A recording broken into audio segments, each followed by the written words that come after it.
Hi అండి. ఎంతో తొందరగా లంచ్ బాక్స్‌లోకి అయిపోయే రెసిపీ వెజ్ పులావ్. ముందే కూరగాయలు కట్ చేసి పెట్టుకుంటే 10 నిమిషాల్లో తయారు చేసుకోవచ్చు. ముందుగా కుక్కర్‌లో ఆయిల్ వేసుకుని వేడైన తర్వాత 2 బిర్యానీ ఆకులు, షాజీరా,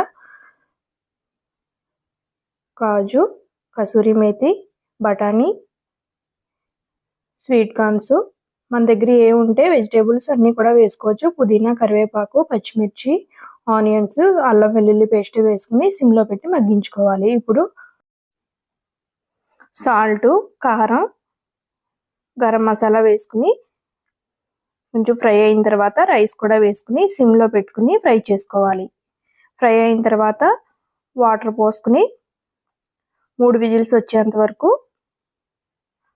మూత పెట్టుకుని విజిల్స్ వేయించుకోవాలి. చాలా సింపుల్గా అయిపోయే రెసిపీ అండి. వెజిటేబుల్స్ అన్నీ వేస్తాం కాబట్టి పిల్లలకు కూడా మంచిది. పులావ్ రెడీ అయిపోయింది. ఇప్పుడు కొంచెం కొత్తిమీర, పుదీనా వేసుకుని బిర్యానీ రెడీ అయిపోయింది. సలాడ్తో కానీ రైతాతో కానీ ఈ పులావ్ చాలా బాగుంటుంది. పిల్లలు కూడా చాలా ఇంట్రెస్ట్గా తింటారు.